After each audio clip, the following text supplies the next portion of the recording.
বন্ধুদের নিয়ে কিছু বলতে গেলে প্রথমে মাথায় আসে একরাশ আবেগের কথা। বন্ধু মানেই হচ্ছে হাসাহাসি, ঠাট্টা করা, আড্ডা দেওয়া, আবার ঝগড়া করা, আবার একসাথে হওয়া। আজকের ব্লগটা হচ্ছে আমার বন্ধু বান্ধবদের নিয়ে। সবাইকে ওয়েলকাম জানাচ্ছি আমার নতুন ব্লগে। আসসালামু আলাইকুম। তো আজকে আমরা চলে গিয়েছি আমাদের অনেক পুরনো বন্ধুদের সাথে দেখা করার জন্য, 2014 সালের ব্যাচ। তো সবার সাথে দেখা হওয়ার পর ভীষণ ভালো লাগছিল। একে একে যখন আসছিল সবার সাথে সবাই হাগ করে নিয়েছিল। আর আমিও আনাহিতা, রুশান, মেহরাবকে নিয়ে চলে গিয়েছিলাম।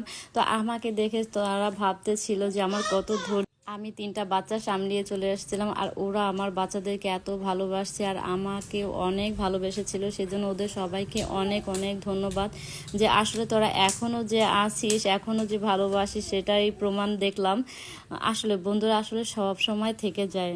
বন্ধুরা আসলে সত্যিকারের বন্ধু যদি হয় তারা অবশ্যই থেকে যায়। তো একসাথে হওয়ার পর আমরা একটু লেবুর শরবত খেয়ে নিয়েছিলাম, কারণ প্রচুর গরম ছিল। তাই আমরা সব বাচ্চাদের এবং আমরা নিজেরাও খেয়ে নিলাম। আর পুরনো বন্ধুদের সাথে দেখা হলে কি যে ভালো লাগে সেটাই না প্রমাণ পেয়েছিলাম। তো মাশাল্লাহ সবার অনেক বয়স হয়ে গেছে। আমার মনে হয় আমার এখনো বয়স হয় না। আমার মনে হচ্ছে যে আমি সেই 15-16 বছরেই আছি। কিন্তু যখন সবার সাথে দেখা হয়েছিল তখন মনে হচ্ছিল যে আসলে আস্তে আস্তে দিনগুলো পার হয়ে যাচ্ছে, আমরাও আসলে বয়স্ক হয়ে যাচ্ছিলাম। আর এদিকে আমার 2টা ঢঙ্গি বান্ধবী দেখেন একদম সেলফি তোলায় ব্যস্ত ছিল। আর এদিকে আমার বান্ধবী শাহজাদি দেখছিল যারা যারা লিপস্টিক আনে নাই তাদেরকে লিপস্টিক পরিয়ে দিচ্ছিল। তো কিছু মানুষ বলে বন্ধু মানে প্যারা, কিন্তু আমি বলি হাজারো ভিড়ের মাঝে বন্ধুরাই সেরা। বা সকল বন্ধুদের মাঝে বিশ্বস্ত বন্ধু থাকে 2-1 জন, যাদের সাথে সব কথা শেয়ার করা যায়। বন্ধুদের জন্য কোনো ক্যাপশন থাকে না, কারণ বন্ধু চিরকাল সেরা ক্যাপশন। বন্ধু মানে জীবন সুন্দর। পৃথিবীতে যত সম্পর্কই থাকুক না কেন, বন্ধুত্বের সম্পর্কটা একটু আলাদা। আর এই আলাদা সম্পর্কটা আসলো সব সময় যেন এভাবে সুন্দর থাকে। তো স্কুল জীবনে যাদের সাথে অনেক বেশি ভালো সম্পর্ক ছিল, এখন দেখা যাচ্ছে তাদের সাথে সম্পর্ক নেই।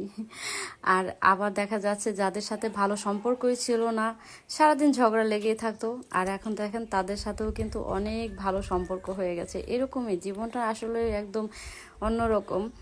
তো সবাই একে একে চলে আসছিল, সবাই সবার সাথে হাগ করছিল। আর এদিকেও কিন্তু আমার 2টা ফ্রেন্ড, শালম ভাই আর হচ্ছে বিল্লাল, কিন্তু আমাদের জন্য অনেকগুলো কোন আইসক্রিম, বাচ্চাদের জন্য বাটি আইসক্রিম এনেছিল। আর বিপাশ আর বকুল গিয়ে কিন্তু বাচ্চাদের জন্য চিপস, চকলেট, তারপর পেঁয়াজও এনেছিল, আর মোটা সাগর এনেছিল, 1 বোতল পানি।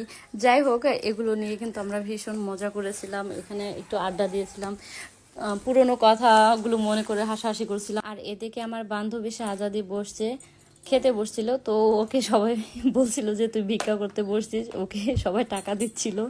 তো অনেক ফান হয়েছিল। যাই হোক, আমার বান্ধবী তোমাদের সবাইকে অনেক অনেক ভালোবাসা রইলো। সবাই আমার জন্য অনেক বেশি মায়া দেখাইছিল।